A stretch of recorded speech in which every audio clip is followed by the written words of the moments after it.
ସମସ୍ତଙ୍କୁ ସ୍ୱାଗତ ଜଣାଉଛି ମୁଁ ଅଙ୍କୁଶ ପାତ୍ର ଆମର ଏ ନୂଆ ଭିଡ଼ିଓକୁ ଯେଉଁଥିରେ କି ଆମେ ଏ ଯେଉଁ ସିଟି ଏଣ୍ଟ୍ରାନ୍ସ 2025 ରେ ସାଇନ୍ସରେ ଯେଉଁ ଟପିକ୍ ଅଛି topic number 1 state of matter ତା ବିଷୟରେ ପଢ଼ିବା ଯେଉଁଥିରେ କି 25ଟି ବଛା ବଛା କ୍ୱେଶ୍ଚନଟି ଆପଣଙ୍କୁ ଡିସ୍କସନ୍ କରିବି ତା ସହିତ ଏକ୍ସପ୍ଲାନେସନ୍ ଦେବି ଯେ କାହିଁକି ଉତ୍ତରଟି ହେଲା ଏବଂ ଅପସନ୍ ୱାଇଜ୍ ଆପଣଙ୍କୁ ବୁଝେଇଦେବି ଯେ ଏଇଟା କାହିଁକି ନହେଲା। ତେଣୁ ପୁରା ଭିଡ଼ିଓଟି ଦେଖନ୍ତୁ ଯାହାଫଳରେ କି ଆପଣଙ୍କର ପୁରା କନସେପ୍ଟ କ୍ଲିୟର ହେଇପାରିବ। ତେଣୁ ଚାଲନ୍ତୁ ଡେରି ନକରି ଭିଡ଼ିଓ ଷ୍ଟାର୍ଟ କରିବା। ତାପରେ ଆପଣ ଯଦି ମ୍ୟାଥମେଟିକ୍ସର ସିଲାବସ୍ ଜାଣିବା ପାଇଁ ଚାହୁଁଛନ୍ତି ବା ଆପଣ ପଢ଼ିବା ପାଇଁ ଚାହୁଁଛନ୍ତି ତାହେଲେ ଆମ ପ୍ଲେଲିଷ୍ଟରେ ଯାଇ ସିଟି ଏକ୍ଜାମ୍ 2025 ଫୁଲ୍ ମ୍ୟାଥମେଟିକ୍ସ କ୍ଲାସ୍ ମାରିଲେ ଆପଣ ଜାଣିପାରିବେ। ଆମର 4ଟି 5ଟି କ୍ଲାସ୍ ହେଇସାରିଲାଣି। ସାଇନ୍ସରେ ବି ଆମର ଆଜି ଡେ 2 ଯେଉଁ ଫାଷ୍ଟ ଆମର କ୍ଲାସ୍ରେ ଆମେ ଯେଉଁ ମେକାନିକ୍ସର କ୍ଲାସ୍ଟି କରିଥିଲୁ। ତେଣୁ ସେକେଣ୍ଡରେ ଷ୍ଟେଟ୍ ଅଫ୍ ମ୍ୟାଟର ଅଛି। ତେଣୁ ଆପଣ ଚ୍ୟାନେଲଟିକୁ ସବସ୍କ୍ରାଇବ୍ କରିଦିଅନ୍ତୁ ଯାହାଫଳରେ କି ଯେଉଁ ଭିଡ଼ିଓ ଗୁଡ଼ାକ ଆମେ ଅପଲୋଡ଼ କରୁଛୁ ଆପଣଙ୍କ ପାଖରେ ପହଞ୍ଚି ପାରିବ। ତେଣୁ ଡେରି ନକରି ଚାଲନ୍ତୁ ଭିଡ଼ିଓ ଷ୍ଟାର୍ଟ କରିବା। ଫାଷ୍ଟ କ୍ୱେଶ୍ଚନ୍ ଦେଖିବା କ'ଣ ଦେଇଛି, which of the following statement is true for the gases. Option number A, they have fixed shape and volume. Option number B, they have fixed volume but not shape. They have neither fixed shape nor fixed volume. Option number D, they have fixed shape but not volume. ତେଣୁ ଆପଣ state ଜାଣିବା ପାଇଁ ଆପଣ ପ୍ରଥମେ କେତେଟା state ଅଛି ଆପଣ ଜାଣିବା ଦରକାର। ଫାଷ୍ଟ ହେଉଛି କ'ଣ ନା ଆମର ସଲିଡ୍ ହେଲା। ସଲିଡ୍ରେ କ'ଣ ଥାଏ ନା ୟାର ଫିକ୍ସଡ ସେପ୍ ଥାଏ ହେଲା। ୟାର ଗୋଟେ ଫିକ୍ସଡ ସେପ୍ ଥାଏ, ସାଇଜ୍ ଥାଏ, ଆଉ ଗୋଟେ ଭଲ୍ୟୁମ୍ ଥାଏ। ଭଲ୍ୟୁମ୍ ମାନେ କ'ଣ, ଯଦି ଆମ ତାକୁ ଯେଉଁ ସବଷ୍ଟାନ୍ସ ବା ଷ୍ଟେଟ୍ଟାକୁ ଆପଣ ଯଦି ଗୋଟେ ପାଣିରେ ରଖିବେ ବା ଯେକୌଣସି ଖାଲି ସ୍ଥାନରେ ରଖିବେ ସେ ଗୋଟେ କିଛି ସ୍ଥାନ ଅଧିକାର କରୁଥିବ ହେଲା, ସେଇଟା କ'ଣ କୁହାଯାଏ ଭଲ୍ୟୁମ୍ କୁହାଯାଏ। ସେପ୍ କ'ଣ ତାର ଡେଫିନେଟ୍ ସେପ୍ ଥିବ, ଯେମିତି ଗୋଲାକାର, ସିଲିଣ୍ଡ୍ରିକାଲ, ତ୍ରିଭୁଜାକାର ଏମିତି ଗୋଟେ ସେପ୍ ଥିବ। ତେଣୁ ଆମେ ସଲିଡ୍ର ସେଗୁଡ଼ାକ ସବୁ ଅଛି। ତାପରେ ଆମେ ଯଦି ଦେଖିବା ଲିକ୍ୱିଡ୍ରେ କ'ଣ ଥାଏ ନା ତାର ଡେଫିନେଟ୍ ସେପ୍ର ନଥାଏ। ଯେମିତି ଆପଣ ପାଣି ଦେଖନ୍ତୁ, ପାଣିର ଡେଫିନେଟ୍ ସେପ୍ ନଥାଏ। ଆପଣ ଯଦି ଗ୍ଲାସ୍ ରଖିବେ ସେ ଗ୍ଲାସ୍ର ସେପ୍ ନେବ, ଯଦି ଆପଣ ତାକୁ ଗୋଟେ ଥାଳି ରଖିବେ ଥାଳିର ସେପ୍ ନେବ। ତେଣୁ ତାର କ'ଣ ଡେଫିନେଟ୍ କ'ଣ ନଥାଏ ନା ସେପ୍ ନଥାଏ, କିନ୍ତୁ ଗୋଟେ ଡେଫିନେଟ୍ କ'ଣ ଥାଏ ନା ଭଲ୍ୟୁମ୍ ଥାଏ ହେଲା। ଭଲ୍ୟୁମ୍ ଜାଣିବା କେମିତିଆ, ଧର ଯୋଉ ଆପଣ ଲିକ୍ୱିଡ୍ କ'ଣ ଧର ଯୋଉ ଗୋଟେ ଆପଣ ନେବେ କ'ଣ ଗୁଡ଼ ନେବେ ହେଲା, ଗୁଡ଼କୁ ଯଦି ପାଣି ଭିତରେ ରଖିବେ ତେଣୁ ଗୁଡ଼ ଯେତିକି ଜାଗା ରହିଲା ସେ ଯୋଉ ପାଣି ଭିତରେ ସେଠି ଡେଫିନେଟ୍ କିଛି ଜାଗା ଅକ୍ତିଆର କରିବ। ତେଣୁ ସେଥିପାଇଁ କ'ଣ ଥାଏ ତାର କିଛି ଲିକ୍ୱିଡ୍ର କିଛି ଡେଫିନେଟ୍ କ'ଣ ଥାଏ ଭଲ୍ୟୁମ୍ ଥାଏ। କିନ୍ତୁ ଗ୍ୟାସ୍ କ୍ଷେତ୍ରରେ କ'ଣ ତାର ଡେଫିନେଟ୍ ଗୋଟେ ସେପ୍ ନଥାଏ, କି ଗୋଟେ ସାଇଜ୍ ନଥାଏ, କି ଡେଫିନେଟ୍ ଗୋଟେ ଭଲ୍ୟୁମ୍ ନଥାଏ। ତେଣୁ ଏଠି କ'ଣ ହବ ଉତ୍ତରଟି ନା ଦେ ହେଭ୍ କ'ଣ they have neither fixed shape nor fixed volume ହେଲା। ଆମର ଗ୍ୟାସ୍ କ୍ଷେତ୍ରରେ କ'ଣ ନଥାଏ ନା ତାର ଗୋଟେ ଫିକ୍ସଡ ଭଲ୍ୟୁମ୍ ନଥାଏ କି ସେପ୍ ନଥାଏ। ତେଣୁ ଉତ୍ତରଟି କ'ଣ ହେଲା option number C, they have neither fixed shape nor fixed volume ହେଲା। ଗ୍ୟାସ୍ ପାର୍ଟିକଲ୍ ଯୋଉଟାକି ଫ୍ରିଲି ଅକୁପାଇ କ'ଣ the full volume of the container ହେଲା। ସେ କ'ଣ କରେ ଯେତେବେଳେ ଆପଣ ସେ ଗୋଟେ କଣ୍ଟେନର ରଖିବେ ସେ ଫୁଲ୍ କ'ଣ କରେ କଣ୍ଟେନରର ଜାଗାଟା ଅକ୍ତିଆର କରିନିଏ। ତେଣୁ କ୍ୱେଶ୍ଚନ୍ ନମ୍ବର 2 ଦେଖିବା ଏବେ କ'ଣ ଦେଇଛି the particle in which the state of matter are held together by the strongest intermolecular force. Option number A ହେଉଛି ଗ୍ୟାସ୍, ଅପସନ୍ ନମ୍ବର ବି ହେଉଛି ପ୍ଲାଜମା, ଅପସନ୍ ନମ୍ବର ସି ହେଉଛି ଲିକ୍ୱିଡ୍, ଆଉ ଅପସନ୍ ନମ୍ବର ଡି ହେଉଛି solid. ତାପରେ ଆପଣ କ'ଣ ଇଣ୍ଟରମଲିକୁଲାର ଜାଣିଥିବା ଦରକାର। ଆପଣ ଦେଖନ୍ତୁ ଧର ଯୋଉ ଏଇଟା ଧରିନିଅନ୍ତୁ ଆପଣ କ'ଣ ଗୋଟେ ସଲିଡ୍ ଅଛି ହେଲା, ଏହାର ପାର୍ଟିକଲ୍ କ'ଣ ଥାନ୍ତି ନା ଯୋଡ଼ି ଯୋଡ଼ିକା ସବୁ ଥାନ୍ତି, ସବୁଗୁଡ଼ାକ ଯୋଡ଼ି ଯୋଡ଼ି ଥାନ୍ତି। ତାଙ୍କ ଭିତରେ କ'ଣ ଥାଏ ନା ଗୋଟେ ସମସ୍ତଙ୍କ ଧର ଯୋଉ ଏଠି ଧରିନିଅନ୍ତୁ ସବୁଗୁଡ଼ା ମଲିକ୍ୟୁଲ୍ ହେଲା। ଧର ଗୋଟେ ପ୍ଲେଟ୍ ଧରିନିଅନ୍ତୁ କାଚ ପ୍ଲେଟ୍, ତେଣୁ କାଚର ଯୋଉ ଆମର ଯଦି ଭାଙ୍ଗିଦେବା ତାର ଛୋଟ ଛୋଟ ପାର୍ଟିକଲ୍ ଅଛି, ପାର୍ଟିକଲ୍ ଭିତରେ ସବୁଠୁ କମ୍ ଜାଗା କୋଉଥିରେ ଥାଏ ସଲିଡ୍ କ୍ଷେତ୍ରରେ। ଦେଖନ୍ତୁ କମ୍ ଜାଗା ଅଛି। ଯଦି ଆମେ ଲିକ୍ୱିଡ୍ ଧରିବା, ଲିକ୍ୱିଡ୍ ପାଣି ଧରନ୍ତୁ ହେଲା, ଗୋଟେ କଣ୍ଟେନରରେ ପାଣି ଅଛି, ତେଣୁ ତା ଭିତରେ ଯୋଉ ଏଟମ୍ ଥିବ ତା ଭିତରେ କ'ଣ ଥିବ ବା ଗୋଟେ ମଲିକ୍ୟୁଲ୍ ଧରିବେ ତା ଭିତରେ ଫାଙ୍କା ସ୍ଥାନଟା ଅଧିକା ଥିବ ହେଲା। ସଲିଡ୍ ତୁଳନାରେ ଏଟା କ'ଣ ନା ସଲିଡ୍, ଏଟା କ'ଣ ଲିକ୍ୱିଡ୍, ତା ତୁଳନାରେ ଫାଙ୍କା ସ୍ଥାନ ଅଧିକା। ଯଦି ଆମେ ଗ୍ୟାସ୍ ଗୋଟେ ଧରିବା, ଧର ଯୋଉ ଗୋଟେ କ'ଣ ବେଲୁନ୍ ଭିତରେ ଗୋଟେ ଗ୍ୟାସ୍ ତା ଭିତରେ ସବୁଠୁ ଅଧିକା କ'ଣ ଇଣ୍ଟରମଲିକୁଲାର ସ୍ପେସ୍ ମାନେ କ'ଣ ଖାଲି ସ୍ଥାନ ସବୁଠୁ ଅଧିକା ଥାଏ ହେଲା। ସବୁ ସଲିଡ୍ ଅପେକ୍ଷା ଲିକ୍ୱିଡ୍ ଅପେକ୍ଷା କୋଉଥିରେ ଗ୍ୟାସ୍ ଅଧିକା। କ'ଣ ପାଇଁ ନା ଇଣ୍ଟରମଲିକୁଲାର ଫୋର୍ସ ଅଫ୍ ଆଟ୍ରାକ୍ସନ୍ ଗୋଟେ ଥାଏ। ମାନେ କ'ଣ ଏଇ ଯୋଉ ଏଟମ୍ ଆଉ ଗୋଟେ ଏଟମ୍ ଭିତରେ ବା ମଲିକ୍ୟୁଲ୍ ଭିତରେ ଦିଟା ମଲିକ୍ୟୁଲ୍ ଭିତରେ ତାଙ୍କର ଗୋଟେ ଆଟ୍ରାକ୍ସନ୍ ଫୋର୍ସ ଥାଏ। ମାନେ ଗୋଟେ ମଲିକ୍ୟୁଲ୍ ଆଉ ଗୋଟେ ମଲିକ୍ୟୁଲ୍ ଉପରେ କିଛି ଆଟ୍ରାକ୍ଟ କରିଥାଏ, ଏ ମଲିକ୍ୟୁଲ୍ ବି ୟାକୁ କିଛି ଆଟ୍ରାକ୍ଟ କରିଥାଏ। ତେଣୁ ସେଇଟା ହେଉଛି ସବୁଠୁ ଅଧିକା କୋଉଥିରେ ନା ସଲିଡ୍ରେ ସବୁଠୁ ଅଧିକା। ତାପରେ ହେଉଛି କ'ଣ ଲିକ୍ୱିଡ୍। ସେଇଥିପାଇଁ ଫାଙ୍କା ସ୍ଥାନ ଏଇ ଯୋଉ ସଲିଡ୍ରେ ସବୁଠୁ ଅଧିକା, ଲିକ୍ୱିଡ୍ ତାଠୁ କମ୍, ଆଉ କ'ଣ ଗ୍ୟାସ୍ରେ ସବୁଠୁ କମ୍। ବୁଝିପାରିଲେ ଇଣ୍ଟରମଲିକୁଲାର ଫୋର୍ସ କୋଉଟା, ଇଣ୍ଟରମଲିକୁଲାର ସ୍ପେସ୍ କୋଉଟା। ତେଣୁ ଦେଖିବା କ୍ୱେଶ୍ଚନଟାରେ କ'ଣ ହବ। କ'ଣ ଦେଇଛି ଇଣ୍ଟରମଲିକୁଲାର ଫୋର୍ସ କାହାଠାରେ କ'ଣ the particle in which the state of matter are held together by the strongest intermolecular strongest ମାନେ ସବୁଠୁ ଅଧିକା କାହା କ୍ଷେତ୍ରରେ ଗ୍ୟାସ୍, ପ୍ଲାଜମା, ଲିକ୍ୱିଡ୍, ସଲିଡ୍ କୋଉଟା ଅପସନ୍ ନମ୍ବର ଡି ହବ ସଲିଡ୍। କାରଣ ସଲିଡ୍ ଆପଣ କ'ଣ କହିଲି ନା ତାଙ୍କ ଭିତରେ ଫୋର୍ସ ଅଫ୍ ଆଟ୍ରାକ୍ସନ୍ ସବୁଠୁ ଅଧିକା ଅଛି, ତେଣୁ ସ୍ପେସ୍ଟା କମ୍ ରହିବ, ଯୋଉଥିପାଇଁ କି ଏଇଟା ହେଲା। ତେଣୁ କୋଉଟା ଠିକ୍ ହେଲା ଅପସନ୍ ନମ୍ବର ଡି ହେଲା କରେକ୍ଟ ଆନ୍ସର ସଲିଡ୍। ବୁଝିପାରିଲେ। ତେଣୁ ନେକ୍ସଟ କ୍ୱେଶ୍ଚନ ଏବେ ଦେଖିବା। Question number 3 which process changes a solid directly into a gases without passing through a liquid state। କୋଉ ପ୍ରୋସେସଟାରେ କ'ଣ ହୁଏ ନା ସଲିଡ୍ଟା କ'ଣ ହୁଏ ଡାଇରେକ୍ଟଲି କ'ଣ ହୁଏ ଗ୍ୟାସକୁ କନଭର୍ଟ ହେଇଯାଏ। ଆପଣ ଜାଣିଛନ୍ତି ଆପଣ ତିନିଟା ଷ୍ଟେଟ୍ ଅଛି କ'ଣ କ'ଣ ନା ଗୋଟେ ହେଉଛି ସଲିଡ୍ ଷ୍ଟେଟ୍, ଲିକ୍ୱିଡ୍ ଷ୍ଟେଟ୍, ଆଉ ଗୋଟେ କ'ଣ ଗ୍ୟାସ୍ ଷ୍ଟେଟ୍। ତେଣୁ ସଲିଡ୍ରୁ ଲିକ୍ୱିଡ୍ ଯାଏ, ଲିକ୍ୱିଡ୍ରୁ ଗ୍ୟାସ୍ ଯାଏ। କିନ୍ତୁ ଏଠି କ'ଣ କହିଲା ସଲିଡ୍ ଯଦି ଆମର କ'ଣ ହୁଏ ଡାଇରେକ୍ଟଲି ଯଦି ଗ୍ୟାସ୍ ହେଇଯାଏ ତାହେଲେ ତାକୁ କ'ଣ କୁହାଯାଏ। ସେ ଯୋଉ ଲିକ୍ୱିଡ୍ ଷ୍ଟେଟ୍ରୁ ଯୋଉ ମାନେ ଲିକ୍ୱିଡ୍ ଷ୍ଟେଟ୍ରୁ ସେ ଗଲାନି, ସେ ଯୋଉ ପ୍ରୋସେସଟାକୁ कौन कह डायरेक्ट सॉलिड रु कौन है ना गैस हो गला कौन कह option number A evaporation B melting C हूँ सब्लिमेशन डी हूँ कंडेनसेशन कौन कह जाए तेणु इवापोरेशन क्या कहुए जदि बुझी दूसरी ऑप्शन गुड़ाक इवापोरेशन कौन कहुए ना इवापोरेशन होची जदि हमर लिक्विड रु कौन क्या गैस को ताले कौन कहुए ना इवापोरेशन मेल्टिंग कौन ना जो लिक्विड टा जो गैस को कन्वर्ट मेल्टिंग माने जो मेल्टिंग पॉइंट आसी जाए माने जो हम पानी गरम करते गोटे डेफिनेट कौन टेम्परेचर से कौन हुए ना पानी गरम हुए मेल्टिंग माने फुटवा आरंभ करे सेटा कौन कहुए हमर कौन कहुए ना मेल्टिंग कहुए तापर होची कौन ना हमर सब्लिमेशन सब्लिमेशन क्या कहुए ना सब्लिमेशन होची सॉलिड रु कौन हम ना डायरेक्ट गैस हम सेटा कौन कहुए ना सब्लिमेशन बुझी पाले आ गोटे कंडेनसेशन कंडेनसेशन कौन वेपर कौन हम वेपर डायरेक्ट कौन हम लिक्विड हम ମାନେ ଧର ଯୋଉ ଆପଣ ଦେଖିଥିବେ ଶୀତ ଦିନରେ କଣ ହୁଏ ଆପଣ ଯଦି ଏ ଯୋଉ ପାଟିରୁ ପବନ ବାହାର କରନ୍ତି ଡାଇରେକ୍ଟ କଣ ହୁଏ ନା ସେଟା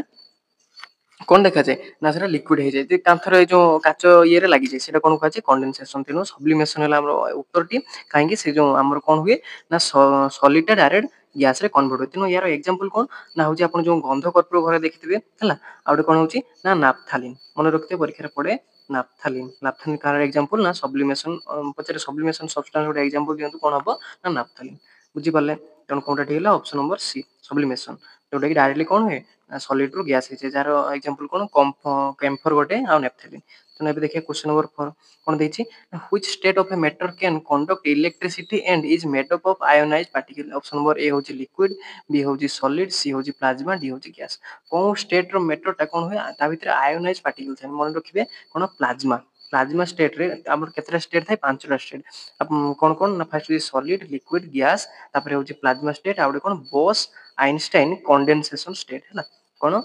पटे हूँ 4 नंबर हूँ प्लाज्मा स्टेट आउ 5 नंबर हूँ कौन बोस कंडेनसेशन स्टेट है प्लाज्मा स्टेट रे कौन हुए ना जो पार्टिकल गुडा कौन हुए आयन फॉर्म रे थाए माने पॉजिटिव नेगेटिव फॉर्म रे थाए किंतु हमर सॉलिड रे कौन सॉलिड रे जो पार्टिकल गुडा कौन कौन सेमते थांती लिक्विड लिक्विड स्टेट थांती है किंतु हमर जो प्लाज्मा स्टेट देखियो सेतिर कौन होती ना आयन फॉर्म रे से रुहंती तेणु तापर उत्तर कौन है option number C plasma plasma consist of charge particle and electricity conduct example होची कौन जो लाइटनिंग हुए हमर जो बिजुली मारे सेतिर कौन थाए हमर पार्टिकल गुडा आयन फॉर्म माने पॉजिटिव और नेगेटिव फॉर्म रे थांती आ जो स्टार जो सूर्य देखुछंती हैला बा जो सूर्य होंतु बा अलगा स्टार गुडा तांको भितर कौन थाए पॉजिटिव और नेगेटिव फॉर्म रे कौन आयन थांती बुझी पारले तेणु देखिए 5 number question which of the following causes a substance to change its state कोनटा कारण हुए जो स्टेट चेंज हुए माने कोन जो सॉलिड रु लिक्विड हुए लिक्विड रु गैस हुए तापे कोनटा गोटे कारण ए होची वॉल्यूम ना बी होची टेम्परेचर सी होची कलर और डी होची प्रेशर तेणु एटा आपण डायरेक्ट डेली लाइफ एग्जांपल आनी परिबे कोन जदि आपण गोटे पानी अछि पानी कोन लिक्विड स्टेट रे थिला सेटा जदि गैस हे गला हला माने वेपर रे कन्वर्ट होला का दर ना टेम्परेचर मा आपण जदि टेम्परेचर या अप्लाई करिवे ताले कोन हो सेटा लिक्विड रो गैस हे जाय आ जदि एटा टेम्परेचर हे पारे हला किंतु प्रेशर भी हे पारे जेमते कि आपण एलपीजी गैस घरे देखिथिबे एलपीजी गैस कोन हुए ना जो गैस स्टेट को कोन करा जाय ना बहुत गुडा को प्रेशर दिया जाय हला एटॉमिक प्रेशर दिया जाय जा फल कोन हुए जो गैस स्टेट थिला सेटा सिलिंडर भितरे कोन हुए ना लिक्विड स्टेट को से पळे आसे हला जेतनो सिलिंडर हले जना पड़े ना ता भितर लिक्विड किछि अछि तेनो एटा उभय टेम्परेचर भी हे परिबो और प्रेशर भी हे परिबो बुझि पाले तेनो कोनटा ठीक हला ऑप्शन बी आउ डी दीटा हे परिबो हला तेणु 6 नंबर क्वेश्चन कौन अच्छी boiling is different from evaporation because boiling टा जो इवापोरेशन थारो अलग कौन पाई ना evaporation occurs at all temperature ना boiling occurs only at a fixed temperature boiling happens through the liquid ना ऑल ऑफ दिस साधारणतः ऑल ऑफ दिस जेतरा देथाय ऑल ऑफ दिस टा आंसर ठीक है तथा आपण देखिथे बेले बेले हला ए कोन अछि ना ए जो बॉइलिंग पॉइंट आ इवापोरेशन दीटा पाखा पाखी समान कारण बॉइलिंग पॉइंट रे कोन करे ना लिक्विड टा फुटिया पय आरंभ होय बॉइलिंग आरंभ होय जेतरि गैस को कन्वर्ट हुए इवापोरेशन भी सेटा सेही टाइप रो गोटे कथा तेनु सेतमे इवापोरेशन कोन पय अलगा ना evaporation occurs at all temperature evaporation टा समस्त टेम्परेचर भी हे पारे और बॉइलिंग पॉइंट रो कोन अछि boiling occurs only at a fixed temperature boiling मन रखते इवापोरेशन जे कोन सी टेम्परेचर हे पारे किंतु बॉइलिंग टा कोन हो परीक्षा बारंबार पचारे एटा हला बॉइलिंग कोन हुए ना गोटे फिक्स्ड टेम्परेचर रे से बॉइलिंग माने पानी फुटिया आरंभ करे बा जे कोनोसी सब्सटेंस फुटिया लिक्विड स्टेट कोन बॉइलिंग आरंभ हुए boiling happens through out the liquid है जो बॉइलिंग टा हुए कोनथरे ना लिक्विड स्टेट रे हुए बुझी पाले तेनु कोन हो उत्तर ऑप्शन नंबर डी हबो करेक्ट आंसर जोंटा कि ऑल ऑफ दिस है ना evaporation is a surface level and slow boiling is a rapid and occurs at a कोन बॉइलिंग पॉइंट बुझले evaporation is surface level and slow surface level माने कोन जो पानी पोखरे देखिथिबे बेले बेले इवापोरेशन है माने सरफेस ऊपर जो पोखरे पानी अछि सरफेस ऊपर जेउडा थिबो सेटा को टेम्परेचर अधिक आइ उडी जांती किंतु एटा स्लो हैला इवापोरेशन टा बहुत स्लो प्रोसेस किंतु ए जो आपण देखियो जदी बॉइलिंग पॉइंट सेटा रैपिड हुए माने जो जते कंटेनर आपण पानी गरम करचंती रैपिड हुए आ गोटे फिक्स्ड बॉइलिंग बॉइलिंग पॉइंट तार थाए जो कि पानी फुटे बुझिपारे इवापोरेशन ऑफ बॉइलिंग विषय नेक्स्ट क्वेश्चन अच्छी which one is not a characteristics of particle of a metal ये तो कोनटा कैरेक्टरिस्टिक्स नुहे पार्टिकल पचार ऑप्शन नंबर ए अछि दे हैव मास ତାଙ୍କର ସମସ୍ତଙ୍କର ମାସ୍ ଅଛି ଦେ ହେଭ୍ ଅକୁପାଇ ସ୍ପେସ୍ ସେମାନେ କିଛି ସ୍ପେସ୍ ଅକୁପାଇ କରନ୍ତି they do not attract each other ସେମାନେ ପରସ୍ପରକୁ ଆଟ୍ରାକ୍ଟ କରନ୍ତି ନାହିଁ ଦେ ହେଭ୍ କନଷ୍ଟାଣ୍ଟଲି ମୁଭିଂ ହେଲା କଣ ହୁଏ ନା ପାର୍ଟିକଲ ସବୁବେଳେ କଣ ହୁଅନ୍ତି ନା ମୁଭ୍ କରନ୍ତି ଗୋଟେ ଯେକୌଣସି ଇଏ ଭିତରେ କଣ ଧର ଯୋଉ ଆପଣ ସଲିଡ୍ ନିଅନ୍ତୁ ଲିକ୍ୱିଡ୍ ସେମାନେ ସବୁବେଳେ କଣ ମୁଭ୍ କରୁଥାନ୍ତି ବୁଝିପାରିଲେ ୟାକୁ ତେଣୁ ତାଙ୍କ ଭିତରେ କଲିଜନ ହୁଏ ହେଲା ତେଣୁ ଏଇଟା ତ ହବନି ତେଣୁ ଦେ ହେଭ୍ ମାସ୍ ସବୁ ସବଷ୍ଟାନ୍ସ ଗୋଟେ ଡିଫରେଣ୍ଟ ମାସ୍ ଥାଏ ଦେ ଅକୁପାଇ ସ୍ପେସ୍ ମାନେ କିଛି ସ୍ପେସ୍ ଅକୁପାଇ କରନ୍ତି ହେଲା ସେ ସଲିଡ୍ ହଉ ମାନେ ଯେକୌଣସି ଏଟମ ଗୋଟେ ପାର୍ଟିକଲ ଧରି ନିଅନ୍ତୁ ପାର୍ଟିକଲ ମାନେ କଣ ଏଇ ଯୋଉ ଛୋଟ ଯଦି ଆମେ ଗୋଟେ ଯେକୌଣସି ସବଷ୍ଟାନ୍ସ ଯଦି କାଟିଦେବା ତାର ଗୋଟେ ଛୋଟ ପାର୍ଟିକଲ ଟାକୁ ମାନେ କାଟି ଗୋଟେ ଛୋଟ ଆସି କଣ କୁହାଯାଏ ପାର୍ଟିକଲ କୁହାଯାଏ ତାପରେ ଅପସନ ନମ୍ବର ସି ଦେଇଛି କଣ they do not attract each other ମାନେ ସେମାନେ ପରସ୍ପରକୁ ଆଟ୍ରାକ୍ଟ କରନ୍ତି କିନ୍ତୁ ପୂର୍ବରୁ ଆପଣ କଣ କହିଗଲି ନା ଏଇ ଯୋଉ ସେମାନେ କଣ କରନ୍ତି ନିଜ ଭିତରେ କଣ ଥାଏ ଗୋଟେ ଇଣ୍ଟର ମଲିକୁଲାର ଫୋର୍ସ ଯାହା ଫଳରେ କି ସେ ଗୋଟେ ପାର୍ଟିକଲ ଆଉ ଗୋଟେ ପାର୍ଟିକଲ ଉପରେ ସେ ଫୋର୍ସଟା ପକାଏ ସେଥିପାଇଁ ସେମାନଙ୍କ ଭିତରେ ସ୍ପେସ୍ କମ ଥାଏ ବା ଅଧିକା ଥାଏ ତେଣୁ ଏଇଟା ଭୁଲ ହବ କାରଣ ତାଙ୍କ ଭିତରେ କିଛି ଗୋଟେ କଣ ଅଛି ନା ଆଟ୍ରାକ୍ଟ କରିଥାନ୍ତି ଯାହା ଫଳରେ କି କଣ ଥାଏ ସଲିଡ୍ ର ଅଧିକା ଥାଏ ସେଟା ତା ତଳକୁ ଲିକ୍ୱିଡ ତା ତଳକୁ ଗ୍ୟାସ୍ ତେଣୁ ଏଇଟା ଠିକ ହବ ଅପସନ ନମ୍ବର ସି ହବ କରେକ୍ଟ ଆନ୍ସର କାହିଁକି ନା ଏଇଟା ଗୋଟେ କ୍ୟାରେକ୍ଟରିଷ୍ଟିକ୍ ନୁହେଁ କାହାର ପାର୍ଟିକଲ ର କାହିଁକି ତାଙ୍କ ଭିତରେ ଗୋଟେ କଣ ଅଛି ଇଣ୍ଟରମଲିକୁଲାର ଫୋର୍ସ ଅଛି ଯାଇ ଅପସନ ହବ option number C they do not attract each other all particle have same force of attraction depends on the state যেটা କହିଲି ସଲିଡ୍ ସବୁଠୁ ଅଧିକା ତାପରେ ଲିକ୍ୱିଡ ତାପରେ କଣ ଗ୍ୟାସ୍ ତେଣୁ ତାପରେ ଦେଖିବା next question which of the following will show maximum expansion on heating କୋଉଟା ସବୁଠାରୁ ଅଧିକା ଏକ୍ସପାନସନ ମାନେ କଣ ନା ଏକ୍ସପାନସନ ହଉଛି କଣ ମାନେ ନମନୀୟତା ଯେଟା କି ଆପଣ ଏକ୍ସପାନସନ ମାନେ ସେଟା ଲମ୍ବିଯିବ ଯେମିତି ରବର କୁହନ୍ତି ସେଟା ଏକ୍ସପାନସନ ମାନେ ଯଦି ଆପଣ ତରଳେଇବେ ଯେମିତି କି ଲୁହା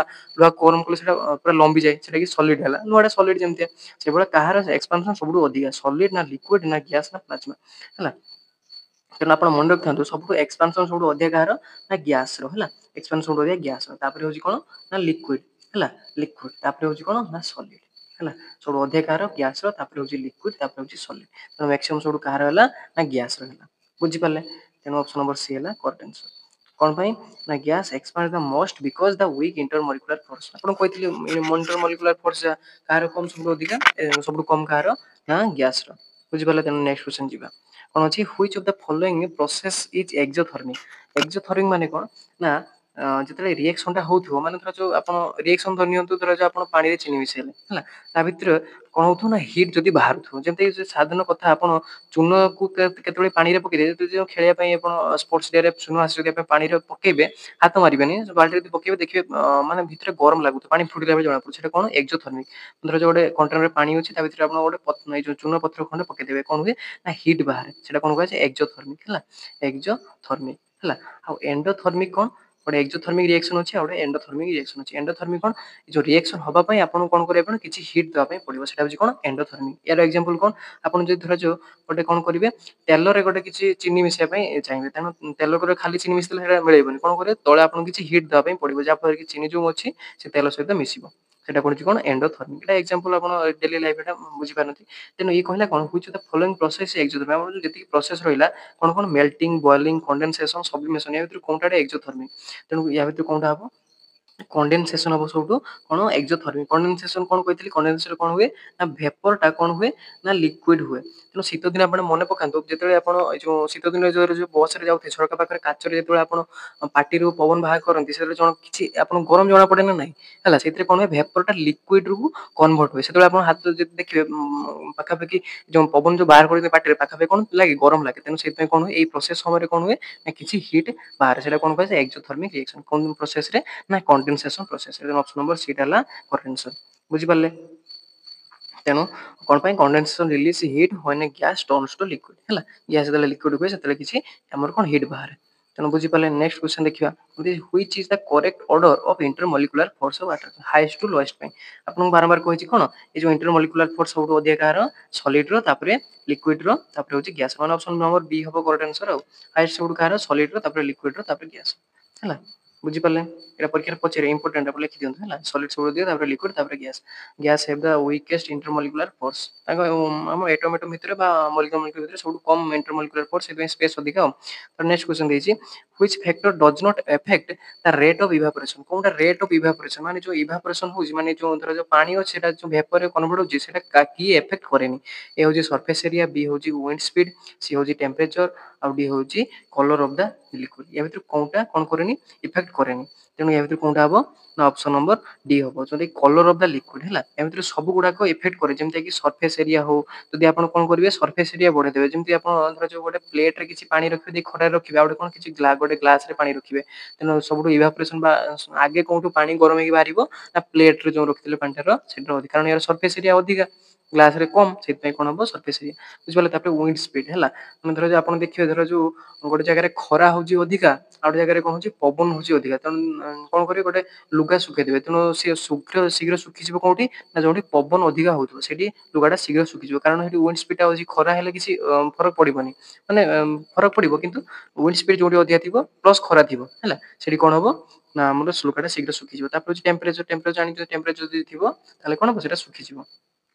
ବୁଝିପାରିଲେ ତେଣୁ ଆମର କଣ ହେଲା option number D colour of the liquid ଯଦି ଇଫେକ୍ଟ କରେନି କାହାକୁ ଇଭାପୋରେସନ କୁ ବୁଝିପାରିଲେ ତେଣୁ କଣ କଣ ରହିଲା ନା ଆମର evaporation depend surface area temperature humidity ଯେଟା ଆର୍ଦ୍ରତା କୁହାଯାଏ ହେଲା ଶୀତ ଦିନରେ ଅଧିକା ଲୁଗା ଶୁଖିଯାଏ ଆପଣ ଭାବିନି ଯେ ଖରା ଦିନରେ ଖରା ହଉଛି ସେଥିପାଇଁ ଶୀଘ୍ର ଲୁଗା ଶୁଖି ଯାଉଛି କିନ୍ତୁ ନା ଶୀତ ଦିନରେ କଣ ହୁଏ ଲୁଗାଟା ଶୀଘ୍ର ଶୁଖେ କାରଣ ହ୍ୟୁମିଡିଟି ଅଛି ଆଉ କିଛି କଣ ୱିଣ୍ଡ କିନ୍ତୁ ଆଉ କଲରଟା କିନ୍ତୁ ହବନି ବୁଝିପାରିଲେ ତେଣୁ ନେକ୍ସଟ କ୍ୱେଶ୍ଚନ ଦେଖିବା ଏବେ କଣ ଦେଇଛି which property of the gas allows them to do used in air bags କୋଉ ପ୍ରପର୍ଟି ଯୋଗୁ ଆମେ କଣ କରୁ ଗ୍ୟାସ କୁ ଏୟାର ବ୍ୟାଗ ରେ ଆମେ ୟୁଜ କରୁ କଣ ପାଇଁ ହାଇ ଡେନ୍ସିଟି ନା ଇନକମ୍ପ୍ରେସିବିଲିଟି ନା କମ୍ପ୍ରେସିବିଲିଟି ନା ସଲିବିଲିଟି କଣ ପାଇଁ ନା କମ୍ପ୍ରେସିବିଲିଟି ମାନେ କଣ ମାନେ ତାକୁ କମ ଜାଗାରେ ଆମେ କଣ କମ୍ପ୍ରେସ କରି ତାକୁ ରଖିପାରୁ ଯାଦ୍ୱାରା କି କଣ ହୁଏ ତା ଭିତରେ ଡେନ୍ସିଟି କଣ ହୁଏ ନା ଯୋଉ ଡେନ୍ସିଟି ମାନେ କଣ is equal to volume per area ମାନେ କମ ଏରିଆ ଅଧିକା ଭଲ୍ୟୁମ ଜିନିଷ ରହିପାରୁଛି ତେଣୁ ସେଇପାଇଁ ଆମେ କଣ କରୁ ତାର କମ୍ପ୍ରେସିବିଲିଟି ମାନେ ତାକୁ ଚାପିକି କଣ କରୁ ମାନେ ଏୟାରଟାକୁ କମ୍ପ୍ରେସ କରି ହଉଛି ଯୋଗୁ ଆମେ ଯଦି ୟା ଭିତରେ ସଲିଡ ରଖିଥାନ୍ତେ ସଲିଡ କମ୍ପ୍ରେସ ହେଇପାରିବ କି ମାନେ କଣ ସେ ଯେତିକି ଜାଗା ଧରିବ ତା ଭିତରେ ଅଧିକା ଭଲ୍ୟୁମ ହେଇଯିବ ତେଣୁ ସେଥିପାଇଁ ଆମେ ସଲିଡଟାକୁ ନେଉନି ଲିକ୍ୱିଡଟାକୁ ନେଉନି କିନ୍ତୁ ଗ୍ୟାସ ହଉଛି କମ୍ପ୍ରେସିବିଲିଟି ତାର ସବୁଠୁ କଣ ଅଧିକା ସେଥିପାଇଁ ଆମେ କଣ କଲୁ ଏୟାର ବ୍ୟାଗରେ କଣ ୟୁଜ କଲୁ ନା ଗ୍ୟାସ ୟୁଜ କଲୁ ବୁଝିପାରିଲେ ତେଣୁ ଅପସନ ନମ୍ବର କଣ ହେଲା ସି ହେଲା କରେକ୍ଟ ଆନ୍ସର କାରଣ ତାର compressibility gas are compressible and can fill space rapidly in air bag ହେଲା ସେଇଥିପାଇଁ ଆମେ କଣ କରୁ ଏୟାର ୟୁଜ କରୁ ଏୟାର ବ୍ୟାଗରେ ନେକ୍ସଟ क्वेश्चन କଣ ଅଛି which state of matter has no free surface ମାନେ କାହା ପାଖରେ ସରଫେସ ଫ୍ରି ସରଫେସ କିଏ ତିଆରି କରିପାରେନି ସଲିଡ ନା ଲିକ୍ୱିଡ ନା ଗ୍ୟାସ ନା ପ୍ଲାଜମା ତେଣୁ ସରଫେସ କିଏ ଆମର କରିପାରେନି ନା ଗ୍ୟାସ ଗୋଟେ ଡେଫିନେଟଲି ଗୋଟେ ସରଫେସ ତିଆରି କରିପାରେନି ହେଲା ଆପଣ ଦେଖିଛନ୍ତି ଲିକ୍ୱିଡ ଧର ଯୋଉ ଆପଣ ଗୁଡ଼ ଧରିଛନ୍ତି ଗୋଟେ ଡେଫିନେଟଲି ସରଫେସ ତିଆରି କରେ ସଲିଡ ତ ତିଆରି କରିପାରେ ହେଲା ଲିକ୍ୱିଡ ବି ତିଆରି କରେ ପ୍ଲାଜମା ବି ତିଆରି କରିପାରେ କିନ୍ତୁ ଗ୍ୟାସଟା ଗୋଟେ ଡେଫିନେଟ ସରଫେସ ତିଆରି କରିପାରିବନି ତେଣୁ କଣ ହେଲା ଅପସନ ନମ୍ବର ସି ହେଲା କରେକ୍ଟ ଆନ୍ସର ଯୋଉଟା କି ଗ୍ୟାସ কারণ gas takes a shape of the entire container গোটে যদি কন্টেনর আপনার ধরবে সে কন্টেনর পুরা স্পেসটা সে ধরি নেব কিন্তু সে ডেফিনেট গোটে সরফেস କରିପାରିବନି ହେଲା ଯେମିତି ଆମେ ଲିକ୍ୱିଡ ଢାଳୁଛୁ ସେ ଗୋଟେ ସର୍ଫେସ ଉପରେ ରହୁଛି ତେଣୁ ସେମିତି ରହିବନି ସେ ପୁରା କଣ୍ଟେନରକୁ ହିଁ ରଖିଦେବ ଗୋଟେ ଡେଫିନେଟ ସର୍ଫେସରେ ହିଁ ରହିବନି ନେକ୍ସଟ କ୍ୱେଶ୍ଚନ ଦେଖିବା କଣ ଦେଇଛି the conversion of gas to solid without becoming the liquid is called କଣ କୁହାଯାଏ ନା ଯୋଉ ଗ୍ୟାସ ରୁ ଡାଇରେକ୍ଟ ସଲିଡ କୁ ଚାଲିଯାଏ ସେଟା କଣ କୁହାଯାଏ ନା ମେଲ୍ଟିଂ ପଏଣ୍ଟ ନା ଡିପୋଜିସନ ନା ଇଭାପୋରେସନ ନା ସବ୍ଲିମେସନ ହେଲା ଗ୍ୟାସ ରୁ ଯୋଉ କଣ ହଉଛି ସଲିଡ ହେଇଯାଉଛି ସେଟା କଣ କୁହାଯାଏ ନା ଡିପୋଜିସନ କୁହାଯାଏ ଆପଣ ଏଗୁଡା କହିଥିଲେ ମେଲ୍ଟିଂ ମାନେ କଣ ଆମର ଲିକ୍ୱିଡ ରୁ ଗ୍ୟାସ କୁ ହଉଛି ଇଭାପୋରେସନ କଣ ସେଇ ଯୋଉ ଲିକ୍ୱିଡ ରୁ ଗ୍ୟାସ କୁ ହଉଛି ସବ୍ଲିମେସନ କଣ କହିଥିଲି ନା ସଲିଡ ରୁ ଗ୍ୟାସ ଏଇଟା ଗୋଟେ କ୍ୱେଶ୍ଚନ ଆପଣ ପରୀକ୍ଷାରେ ପାଇବେ ହେଲା ଏଇ ଯୋଉ ସବ୍ଲିମେସନ ଇଭାପୋରେସନ ମେଲ୍ଟିଂ କଣ୍ଡେନସେସନ ତେଣୁ କଣ କୁହାଯାଏ ଗ୍ୟାସ ରୁ ଯଦି ଆମର କଣ ହଉଛି ଡାଇରେକ୍ଟ କଣ ହେଉଛି ସଲିଡ ହେଉଛି ସେଟା କଣ କୁହାଯାଏ ଡିପୋଜିସନ କୁହାଯାଏ ତେଣୁ ୟାର ଗୋଟେ ଏକ୍ସାମ୍ପଲ ନବା ୟାର ଏକ୍ସାମ୍ପଲ କଣ ଏଇ ଯୋଉ ଆପଣ ବରଫ ଏରିଆରେ ଦେଖିଥିବେ କଣ ହୁଏ ନା ଏଇ ଯୋଉ ଫଟକା ଆମେ ତିଆରି କରୁନେ ସାମ୍ପୁ ଇଏ କରିକି ସେଟା ଯଦି ତିଆରି କରିବେ ଡାଇରେକ୍ଟ ସେ କଣ ହେଇଯିବ ଫଟକାଟା କଣ ହେଇଯିବ ପୁରା ସଲିଡ କୁ ହେଇଯିବ ସେଟା କଣ କୁହାଯାଏ ନା ଫୋର୍ସଡ ଫର୍ମେସନ ଯେଟା କି ଆମର ଫଟକା ଯୋଉ ତିଆରି କରୁଛନ୍ତି ବା ବବୁଲ୍ସ ଯୋଉ କୁହନ୍ତି ବବୁଲ୍ସ ଟା କଣ ହୁଏ ଡାଇରେକ୍ଟ ଏ ଯୋଉ ଦେଖିବେ ଆଇସ୍ କୁ କନଭର୍ଟ ହେଉଥିବ ଏମିତି ଏମିତି ଆସ୍ତେ ଆସ୍ତେ ପୁରା ଆଇସ୍ କୁ କନଭର୍ଟ ହେଇଯିବ ସେ ଯୋଉ ବବୁଲ୍ସ ଗୁଡାକ ତ ସେଟା ହଉଛି ଏକ୍ସାମ୍ପଲ ଗୋଟେ କାହାର ଡିପୋଜିସନ ବୁଝିପାରିଲେ ଡିପୋଜିସନ କାହା କୁହାଯାଏ ଡାଇରେକ୍ଟ କଣ ହବ ଗ୍ୟାସ ଟା ସଲିଡ ରେ କନଭର୍ଟ ହେଇପାରିବ 15 number question ହୁଇଚ will have a maximum intermolecular space intermolecular space ଗୋଟେ ଅଧିକା କାହାର ନା ଆପଣ ଏକ୍ସାମ୍ପଲ ଅଛି ୱାଟର ଆଇସ୍ ଆଉ ଷ୍ଟିମ୍ ଆଉ ସଲ୍ଟ ଏଟା କଣ ହବ ଷ୍ଟିମ୍ ହବ ଆଉ ଷ୍ଟିମ୍ ଟା କଣ ଅଛି ନା ଗ୍ୟାସ ଅଛି ସେଇଥିପାଇଁ କଣ ହବ ତାର intermolecular space ଟା ଅଧିକା ଆଉ ହେଲା steam is gas and gas have a maximum intermolecular surface ବୁଝିପାରିଲେ liquid generally have dash fixed volume and shape fixed volume but not fixed shape ନା fixed shape but no volume no fixed shape or volume gas liquid ରେ କଣ ନଥାଏ fixed shape ନଥାଏ କିନ୍ତୁ ଗୋଟେ volume ଥାଏ ହେଲା କଣ ହବ fixed volume but not fixed shape बुझिपारे जो आम सेप्रे रखिबो लिक्विडटा सेही सेप्रे ही रहिबो बुझिपारे तेणु ऑप्शन नंबर बी है correct answer fixed volume but not fixed shape है liquid take a shape of the container but retain volume volume गोटे अच्छी माने गोटे किसी जगह अख्तियार करुच्ची 7 नंबर क्वेश्चन देखिए the temperature at which a solid melts is called जे टेम्परेचर कौन होची सॉलिडटा मेल्ट होची सेटा कौन कहै छै हमर बॉइलिंग पॉइंट ना फ्रीजिंग पॉइंट ना मेल्टिंग पॉइंट ना इवापोरेशन पॉइंट कौन हम ना सॉलिड जो कौन होची मेल्ट सेटा कौन कहै छै ना मेल्टिंग पॉइंट है माने सॉलिड कौन होची लिक्विड होची हो सेटा कौन कहै छै मेल्टिंग पॉइंट तेणु आपण जानिया दरकार जे हमर वाटर मेल्टिंग पॉइंट केते हमर 0 डिग्री सेल्सियस मेल्टिंग पॉइंट है आ मेल्टिंग पॉइंट सबटू हमर मैक्सिमम जदी धरिया कार ना टंगस्टन कौन टंगस्टन टंगस्टन लो जदी हम प्रतीक धरिबा कौन डब्ल्यू जेटा कि हमर जदी पचारे से केते डिग्री सेल्सियस केते 3.422 डिग्री सेल्सियस है 3.22 डिग्री सेल्सियस मैक्सिमम कहार हमर धनियंतु टंगस्टन आउ तापर देखि जदी हम बॉइलिंग पॉइंट वाटर केते हमर होची 100 डिग्री सेल्सियस जेटा कि लिक्विड माने फुटिया पय आरंभ करी जदी हम देखिबा ताले मिनिमम सुडु कहार ना होची लिक्विड कौन हिलियम लिक्विड हिलियम रो सबटू कम जेते केटा कि माने 269 degree Celsius minus 269 degree Celsius सेथिरे ही से बॉइलिंग पॉइंट माने तार फुटिया पय आरंभ करे माने लिक्विड रो गैस को कन्वर्ट हो जाय बुझि पाले आउ एटा मने रखिबे बारंबार परीक्षा रे पचारि बारे एटा हला ए जो कहार अधिका बॉइलिंग पॉइंट बा फ्रीजिंग पॉइंट मेल्टिंग पॉइंट है फ्रीजिंग पॉइंट कोनटा ना जो लिक्विड रो हम कोन होची सॉलिड होची सेटा होची फ्रीजिंग पॉइंट बुझि पाले जेटा कि 0 डिग्री सेल्सियस कहार पानी रो तेणु ठीक उत्तर कौन मेल्टिंग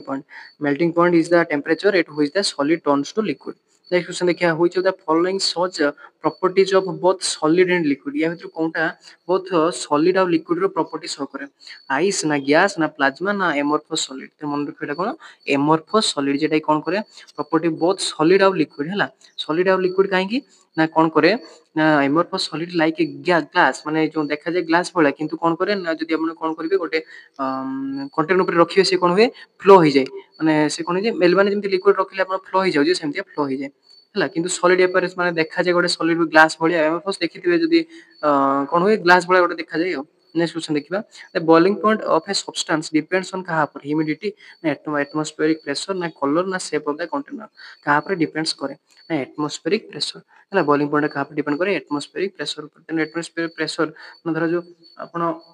गोटे देखिबे बॉइलिंग पॉइंट मतलब आलू देखिबे गोटे सिझौछंती ताले आपण जदी देखिबे ढाकुणी देकी जदी आलू सिझौछंती ताले शीघ्र होउची जदी ताको खुला रख दोथिबे माने कढ़ी ऊपर କିଛି ଦେଉନଥିବେ ତାହେଲେ କଣ ହୁଏ ସିଏ କମ ଟାଇମ ରେ ସିଝେ ତେଣୁ ସେଥିପାଇଁ କଣ ହୁଏ ଏଠୁ ପଟେ ମାନେ ଯଦି ଆପଣ ଉପରେ ଗୋଟେ କିଛି ଢାଙ୍କୁଣି ଦେଇକି ରଖୁଛନ୍ତି ତାହେଲେ କଣ ଗୋଟେ ପ୍ରେସର ପଡୁଛି ଆଉ ତେଣୁ ସେଥିପାଇଁ ଶୀଘ୍ର ହେଇଯାଏ ତେଣୁ ଆମର କଣ କରେ ବଏଲିଂ ପଏଣ୍ଟ ଟା ଡିପେଣ୍ଡ କରେ କାହା ଉପରେ ନା ଧରି ନିଅନ୍ତୁ ଆଟମସ୍ଫେରିକ ପ୍ରେସର ଯୋଉଟା କି option number B higher atmospheric pressure increases the boiling point and vice versa ଯଦି ଆମର କମ ହବ ତାହେଲେ ସେଟା ବି କମ ହବ ତେଣୁ ଦେଖିବା next question which of the following is an example of plasma state କାହାର ଗୋଟେ एग्जांपल होची प्लाज्मा स्टेट आइस ना नियन साइन ना पेट्रोल ना स्टीम कोन ना नियन साइन ହେଲା ଆଇସଟା ହଉଛି କାହା ଷ୍ଟେଟ୍ ନା ସଲିଡ ଷ୍ଟେଟ୍ ର ପେଟ୍ରୋଲ ହଉଛି ଲିକ୍ୱିଡ ଷ୍ଟିମ୍ ହଉଛି କଣ ଗ୍ୟାସ କିନ୍ତୁ ଏ ଯୋଉ ନିୟନ ସାଇନ୍ସ ମାନେ ଯୋଉ ନିୟନ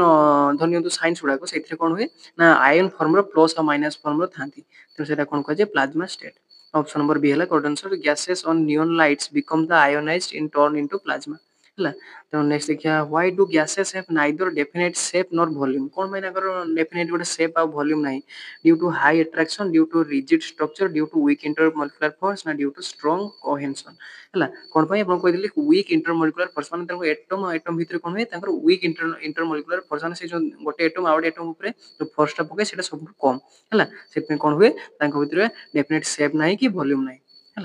बुझी पाले तो ऑप्शन नंबर कोनटा ठीक है ऑप्शन नंबर सी है correct answer gas particle are loosely bound माने जे बंधा हिता loosely so they move freely and spread out 22 number question which among this is a physically change दुईटा चेंज अछि गोटे होची कोन फिजिकली चेंज आ गोटे होची कोन ना केमिकली चेंज है फिजिकली चेंज और केमिकली चेंज जाने केमती ना फिजिकली चेंज का कहै फिजिकली चेंज क्या कुआ जाए ना जे चेंज माने ହଉଛି ଧର ଯେ ଆପଣ କଣ କଲେ କାଠ ଗୋଟେ ଜଳେଇଦେଲେ ହେଲା ସେଟା ଚେଞ୍ଜ ମାନେ ଆପଣ ଗୋଟେ ଷ୍ଟେଟ୍ ଥିଲା ଆଉ ଗୋଟେ ଷ୍ଟେଟ୍ କୁ ଚେଞ୍ଜ କରିଦେଲେ ସେଟା କୁହାଯାଏ ଚେଞ୍ଜ ହେଲା। ତେଣୁ ଜାଣିବେ କେମିତି ନା ଯୋଉ ମାନେ ଧର ଯୋଉ କିଛି ରିଏକ୍ସନ ହେଲା ତାପରେ ଯଦି ସେ ଗୋଟେ ଷ୍ଟେଟ୍ ରୁ ଆଉ ଗୋଟେ ଷ୍ଟେଟ୍ ଗଲା ଯଦି ସେ ଫେରି ଆସି ପାରୁଥିବ ତାହେଲେ ସେଟା କଣ କୁହାଯାଏ ଫିଜିକାଲି ଚେଞ୍ଜ। ଧର ଯେ ଆପଣ କଣ କରିବେ ଏକ୍ସାମ୍ପଲ ଆକାରରେ କହିଲି ଯଦି କାଠ ଜାଳୁଛନ୍ତି ତାହେଲେ ପାଉଁଶରୁ କେବେ କାଠ ତିଆରି ହେଇପାରିବ ନାହିଁ ତେଣୁ ସେଟା କଣ ହବ ନା କେମିକାଲି ଚେଞ୍ଜ। ଯଦି ଆପଣ କଣ କରୁଛନ୍ତି ଗୋଟେ ଆଇସ୍ କୁ ତରଳେଇକି ପାଣିରେ ତିଆରି କରୁଛନ୍ତି ହେଲା ସେଟା କଣ ହେଇପାରିବ ନା ଫିଜିକାଲି ଚେଞ୍ଜ କାରଣ ପାଣିକୁ ଆଉଥରେ ତ ଥଣ୍ଡା କରିକି ବରଫ ତିଆରି କରିପାରିବ ନା ତେଣୁ ସେଟା କଣ ହବ ଫିଜିକାଲି ଚେଞ୍ଜ। ଆଉ କଣ ହଉଥିବ ନା ଗୋଟେ ନୂଆ ଜିନିଷ ତିଆରି ହଉଥିବ ସେଟା କଣ ହବ କେମିକାଲି ଚେଞ୍ଜ। ବୁଝିପାରିଲେ କଣ କଣ ଯଦି ଆମର ଗୋଟେ ଜିନିଷରୁ ଆଉ ଗୋଟେ ଜିନିଷ ତିଆରି ହେଲା ଯଦି ପୂର୍ବ ଅବସ୍ଥାକୁ ଫେରି ଆସି ପାରୁଥିବ ତାହେଲେ ଫିଜିକାଲି ଚେଞ୍ଜ ହବ ଆଉ ନୂଆ ଜିନିଷ ତିଆରି ହଉନଥିବ ମାନେ ଚେଞ୍ଜ କଲେ ଆପଣ ଯେମିତି କାଠ କହିଲେ ସେଇଠୁ କଣ ଥିଲା ନା ଉଡ୍ ଥିଲା ସେଇଠୁ କୋଳେ ପାଉଁଶକୁ ତିଆରି ହେଇଗଲା ନୂଆ ଜିନିଷ ତିଆରି ହେଲା ନା ତେଣୁ ସେଟା କଣ ହବ କେମିକାଲି ଚେଞ୍ଜ। ଯଦି ନୂଆ ଜିନିଷ ତିଆରି ହଉଛି କେମିକାଲି ଚେଞ୍ଜ ହବ ଯଦି ତିଆରି ହଉନାହିଁ ଫିଜିକାଲି ଚେଞ୍ଜ ହବ। ତେଣୁ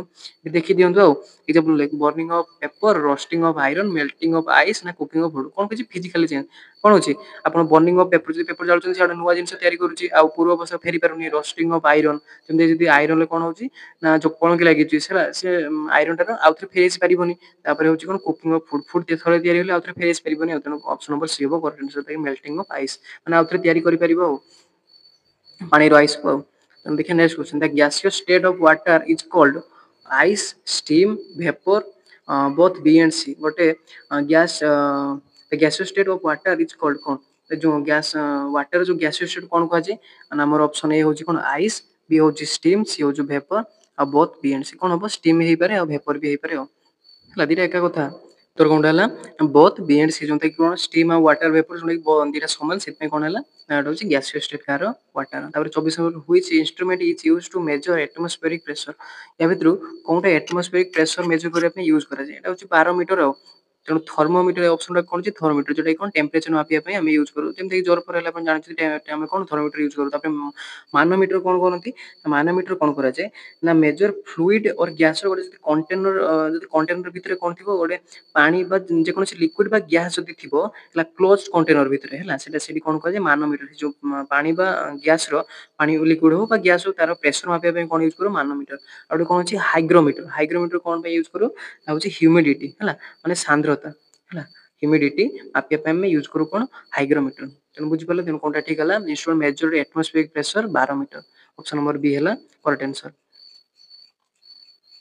ହେଲା। ନେକ୍ସଟ କ୍ୱେଶ୍ଚନ ଅଛି when water boils it change to କଣ ଆଇସ୍ ନା ଲିକ୍ୱିଡ ନା ଗ୍ୟାସ ନା ପ୍ଲାଜମା ଷ୍ଟେଟ କଣ ନା ଗ୍ୟାସ ଆଉ ୱାଟର ଯଦି ଆମେ କଣ କରୁ ପାଣି ଫୁଟୁ ତାହେଲେ କଣ ହୁଏ ଗ୍ୟାସ ଷ୍ଟେଟ କୁ ସେ ପହଞ୍ଚିଯାଏ ଆଉ ବୁଝିପାରିଲେ। ତେଣୁ ବଏଲିଂ କନଭର୍ଟସ ଇନଟୁ ୱାଟର ଇନଟୁ କଣ ୱାଟର ଭେପର ଅର ଷ୍ଟିମ୍ ଆଉ। ତେଣୁ ଆଜିର ଭିଡ଼ିଓ ପାଇଁ ଏତିକି ଥିଲା। ଆପଣଙ୍କୁ ଯଦି ଭିଡ଼ିଓଟି ଭଲ ଲାଗିଲା ଆପଣ ଚ୍ୟାନେଲଟିକୁ କଣ କରିବେ ନା ଲାଇକ୍ କରିବେ ଆଉ ସବସ୍କ୍ରାଇବ କରିବେ। ଏମିତି ଭିଡ଼ିଓ ଗୁଡ଼ାକ ବାରମ୍ବାର ଆସୁଛି ଆପଣ ସିଟି ପାଇଁ ଯଦି ପ୍ରିପାରେସନ୍ ହେଉଛନ୍ତି ବା ଅଲଗା ଏକ୍ଜାମ ପାଇଁ ଯଦି ପ୍ରିପାରେସନ୍ ହେଉଛନ୍ତି ତାହେଲେ ଆପଣ ଚ୍ୟାନେଲରେ ଯାଇ ମ୍ୟାଥମେଟିକ୍ସର ପ୍ଲେଲିଷ୍ଟ ଦେଖିପାରିବେ। ଅଲଗା ଏକ୍ଜାମ ଗୁଡ଼ିକ ପାଇଁ ଆମ ଛାଡ଼ିଛି ଭିଡ଼ିଓ ଗୁଡ଼ାକ ଆପଣ ଯେ ଟପିକରେ ଚାହିଁବେ ଫୁଲ୍ ଏରିଥମେଟିକ୍ ହଉ ଯାହା ବି ହଉ ଆପଣ ଦେଖିପାରିବେ। ଆଉ ସିଟିରେ ତ ଆପଣ ସାଇନ୍ସରେ ଦି ତିନିଟା କ୍ଲାସ୍ ହେଲାଣି ମ୍ୟାଥରେ ବି ତିନିଟା କ୍ଲାସ୍ ହେଇଛି। ଆପଣ ଯଦି ଭିଡ଼ିଓ ଚାହୁଁଛନ୍ତି ତାହେଲେ ଆପଣ ବେଲ୍ ଆଇକନକୁ ଦବେଇଦେବେ ଯାହାଫଳରେ ଭିଡ଼ିଓ ଯେତେବେଳେ ଯାଉଛି ଆପଣଙ୍କ ପାଖରେ ପ୍ରଥମେ ପହଞ୍ଚି ପାରିବ। ତେଣୁ ଆଜି ପାଇଁ ଏତିକି ରହୁଛି ନୂଆ ଗୋଟେ ଟପିକରେ ଆଉ ଥରେ ଦେଖା ହବ ରହୁଛି ଧନ୍ୟବାଦ।